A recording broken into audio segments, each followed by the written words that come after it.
Guys, I'm Joan. I'm Joanita. And you're students of Ghana Christian International High School. And we urge you all to subscribe to HisGov TV. Hello there, you're welcome to HisGov TV. In case today is your first time joining us, this is a channel dedicated to the teaching of history, government, CRS, social studies, English language, and we will also be adding more subjects to it. And so that is what this channel is about. It's all about educative contents. So if you love that, kindly subscribe to the channel and share our link to your friends as well. Good. So today we are looking at the demands of the national liberation movement and also the failures of the national liberation movement. In our previous lessons, we looked at the national liberation movement. We looked at the reasons and the aims of the national liberation movement. And so today, this lesson is a continuation of our previous lesson on the reasons for the formation and the aims of the national liberation movement. By way of recalling what we did in our last or previous video lesson, in case you missed that too, I'll include the link in the description so that you can watch it for yourself. We said that independence could have been achieved in the Gold Coast way before 1957. Independence could have been achieved somewhere in 1954 after even 1951 after the first election was conducted in the Gold Coast. However, due to certain events, 1954 the Gold Coast couldn't achieve independence, mainly because of two developments or events that occurred. And we said that one of those events was the formation of the National Liberation Movement, which came up with certain demands. And also the issue of the Ewe question as to what the people in the Transvolta Togoland were they to join Ghana or the Gold Coast in achieving independence, or they were to go on their separate way. So these two developments, we said, hampered our independence, or the Gold Coast achieving independence around 1954, thereabout. So we have begun with the first one, the National Liberation Movement. And so today we will end with the National Liberation Movement. And then in our next lesson, we will look at that of the Togo question or issue. So let's continue with the National Liberation Movement. We said that in our previous lesson, the National Liberation Movement was formed for various reasons. Examples, we said, were because of the Van Leer electoral reforms, which the Asantes were not pleased with the number of seats given to them. We also said some things about the increase in cocoa prices, which the Asante cocoa farmers were also not happy because they were demanding for €4 for a bag of cocoa, and other reasons that led to the formation of the NLM. And so those were the reasons that we looked at in our previous lesson. Today we are looking at the demands of the NLM, the National Liberation Movement. So we will look at the demands. What were they asking for as a political party? And more so, the failures of the National Liberation Movement. Don't forget that we have established also that the National Liberation Movement was made up of the people of the UGCC. And these UGCC members were very loyal to the British. And so anything that they pop up with, anything that they bring out for discussion, the British authorities, hold that seriously. They take it seriously. And so because of that, anything that comes out from the the leaders of the UGCC, I mean the JB Dankwas and co, it was a serious case to be taken, and so they will do anything to, to make sure that power is actually shifted to themselves. But let's take a look at our lesson objectives for today. So our lesson objectives for today is quite simple. That by the end of this lesson, you should be able to discuss the extent to which the NLM demands were met by 1957. This is actually a past question which asks students to discuss the extent to which the NLM demands were met by 1957. And so we will look at the demands, and then we will also take a look at the extent to which they were met. Now, also identify the reasons for the failure of the NLM. Now, the NLM, or the National Liberation Movement, failed because of several reasons. They couldn't win the election, or they couldn't achieve power. And so we will also look at why it failed, or why it collapsed, or it even changed the name. So let's begin with the demands of the National Liberation Movement. So the first thing that they demanded, Bafo Oseyakoto and the members of the NLM, first thing they demanded was a federal system of government. And they called for the establishment of a federal system of government for the Gold Coast to safeguard regional interests and to check dictatorship. So what do you understand by, federalism, or a federal system of government? When we say a federal system of government, we are talking about a system of government whereby power is shared between two governments or governors. All right. So you could have. So let me take the U.S. for instance. Practice this federal system of government. What happens is that you have the president, okay, but then each of the states would also have a governor, okay, and very often the governor had the power to implement certain policies in the individual state. So the individual states are somehow not totally independent, but they have some sort of power. So, for instance, if you go to the U.S., for instance, I don't think all the states in there support the idea of gay and then abortion and all of that. But some states have legalized the issue of abortion and gay and all of that. But some states have not, even though they are all the same country. And this is because the president cannot take decisions for all the states. So the states, the governors in the individual states, are the ones who are responsible for taking certain decisions. Domestic decisions, because the president has to do with foreign, foreign affairs, but the governors do take the domestic decisions. So all that the NLM were asking for was that, yes, we know that at this point we had the Asante area, we had the Northern Territories, we had the Transvolta Togoland, and then we had the Gold Coast, the southern states. If you could recall in our previous lesson, we did show you the map. So they were asking that each of these regions should have a governor, and you should know where this is coming from, because they felt that Kwame Nkrumah at this time was becoming too powerful, and so there should be governors, in the individual states, so that these too powerful could be checked somehow. Good. So that Asante will have their own, their own governor to govern them. So that was the reason behind they asking for a federal system.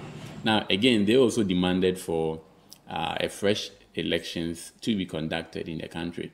It felt that the 1954 elections was not representative enough, and I don't know why they will say this, because we had an election in 1951, and then we've had an election in 1954, and yet they are not, satisfied with the results of the election. And I don't also think that Dr. Kwame Nkrumah or the CPP rigged the election. And so, they also demanded for fresh election to be conducted. Then they were also demanding that the high prices of cocoa should also be reduced. You recall that Gwedema introduced the cocoa duty levy, which pegged the price of cocoa to 3.12 euros for 4 years, while the farmers or the cocoa farmers were demanding for 4 euros. But then, so they were also, and all these, I mean, the cocoa price, for instance, was a reason for the formation of the NLM. And so they would demand that the cocoa prices should be increased to 4 instead of the 3.12 euros. So let's go on with the demands of the NLM. Now, another important demand of the NLM was that they also demanded for a bicameral legislature.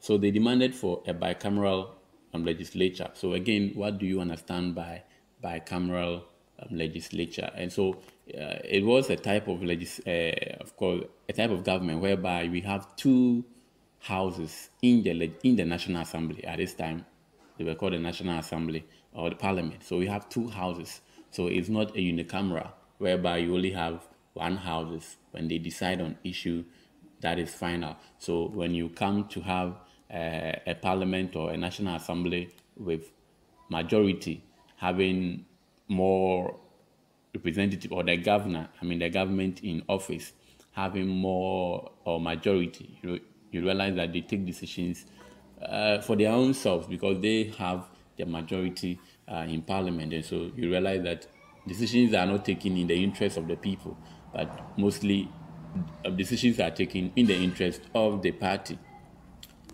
I mean, let me give you a specific example. You recall that when the whole e-levy issue came up, you recall that we said that parliament, I mean, in governance or in principles of governance, a parliament should represent the people, or the National Assembly at this point should represent the people. However, we see that parliament sometimes does not represent the people. And a very good example is the e-levy that I'm talking about. You see, I mean, Ghanaians were not in support of the e-levy. I mean, about 90% of Ghanaians were not in support of the e-levy. However, the e-levy was passed. Why? Because the government who was trying to implement the e-levy had majority in parliament. And so it passed the e-levy without taking into consideration what the people were saying.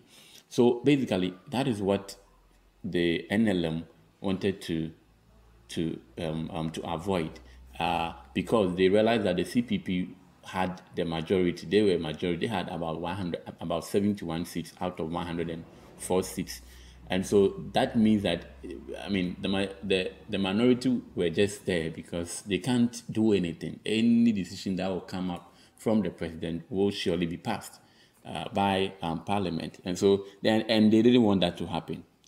They wanted somehow to have a say. So they were recommending that a bicameral system where we have two houses. So they were thinking that the two houses, one of the houses, the upper houses, should be made up of the chiefs. So the chiefs should be given a seat in the National Assembly at this point. That is what the NLM were demanding for, because they were saying that that was to check the opposition and the creeping dictatorship of the CPP. I don't think the CPP was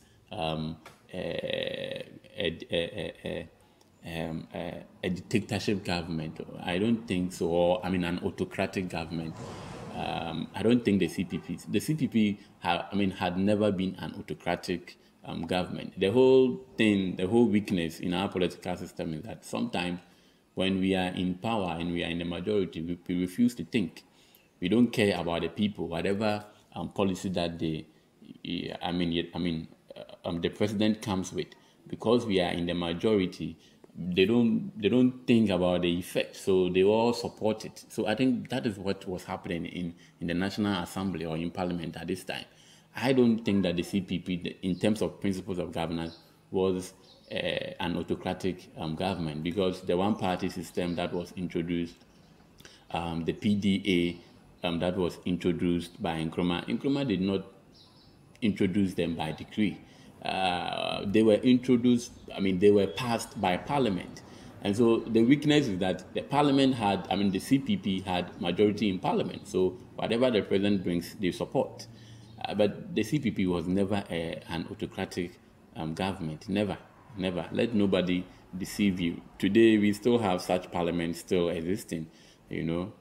E-levy, I mean, Ghanaians didn't like it. So would you say that Akufo-Addo is an autocratic government because we didn't like it, then he brought e-levy? E-levy was passed by parliament. So that is the weakness in our politics. When you are in majority or your power, I mean, your party is in power, that does not make you a dumb. You think if the thing is not in favor, you are not in favor, you think it will not go down well with your constituencies, vote it down. That is what our MPs are refusing to do. And so the CPP were never an autocratic government. So this is what the NLM were demanding for, bicameral, whereby the chiefs could oversee the work of the lower house. And so if the MPs, for instance, would agree on certain things, the chiefs could boycott them. In any way, you could also see that the NLM were also looking for ways to have their chiefs still in there. Don't forget that Asante, the Achim, and all those, they had the powerful chiefs. And so with the new political atmosphere blowing, with the educated elite having more and more power, it seems like the chiefs were gradually being relegated to the background. And so they were fighting for their chiefs. And that even explains why the NLM was also made up of chiefs. Now, they also demanded for a council of state. So it also demanded that the council of state be made up, it should be established, and it should be made up of governor, the four heads of states, the four heads of the traditional regions. So we had the colony, the Gold Coast, Ashanti, then we had the Northern Territories, then we had the Transvolta, Togoland, and then also the Prime Minister and the leader of opposition and the Attorney General. They were demanding that wide powers should be vested to the Attorney General for that to happen. All right. Yes. So let's take a look at so those were some of the demands. Okay. Those were some of the demands before we even go to the failures of the NLM. So the question that we have to ask ourselves is, they demanded for these things. Were these things given to them? All right. So let's take them one after the other. Let's go back and see so that we can be able to answer that question. So they demanded for a federal system of government. No, they didn't get a federal system of government. This demand was not met. It was not met. Good. Now, they also demanded for a fresh election. Was it also granted? Yes, there was an election held. A fresh election was held on, I think, in 1956. Yes, a fresh election was held in 1956. So that elections were also met. The demands of the election was met. Again, high prices of cocoa. No, the prices of the cocoa was still pegged at 3 cedis, 3.12 euro. All right, good. Now, bicameral legislature. No, the country continued to be a unicameral legislature with one house. All right, good. They also demanded for a council of state. No, that was also not possible. They didn't get this. So the only demand which was met was the election, which was conducted again, and the NLM contested in that election, and that will be our next topic. So now let's look at why the NLM failed. Why did it fail as a political party? Now the NLM created violence in the Asante area because of intimidation and harassment. You know, very often, I don't know whether they were trying to sack out the CPP supporters from Kumasi. You realize that the NLM, the members, the supporters of the NLM were having clashes with the members of the CPP, and so it made Asante very, very chaotic. All right. Now, two, another failure of the NLM was that it refused to attend the Achimota conference on federalism, despite the fact that several limitations were also extended to them. And so, therefore, their views were not taken into consideration. And, you know, this is one problem I do have with Ghanaian politicians. When they are demanding for something and a conference or a meeting is called for them to be there, and then you invite them to come to bring out their views, you realize that they don't go. But then after the event, they will still hold a press conference, saying that they don't agree with the decisions being made. Meanwhile, you were called and you didn't go. Let me give you a concrete example. During last year's election, the NPP, the Electoral Commission, called the NDC to, I think, a roundtable discussion as to, with regards to the voters' registration or something of that sort. I think the EC wanted to do something, but the NDC were not in favor of that. And so they had organized a press conference, the NDC had organized a press conference to protest against some of the measures that the EC was trying to bring up. So the EC called a meeting, a conference, that come and let's have a discussion. They didn't go. The NDC did not attend that discussion. After the EC had met and had come up with their own proposals, then the NDC went somewhere to organize a press conference. I don't even know why the media also gives them that. I mean, the media also gives them that space. The NDC went somewhere and then they went to organize a press conference that they don't agree with what the EC had come out with. Meanwhile, the EC called you to come so that you can have a dialogue. You didn't go. And that's the same thing that happened here. The CPP invited the NLM, come, let's have a conference on the federalism that you are calling for. They didn't come. And so you want that to be granted to you? No.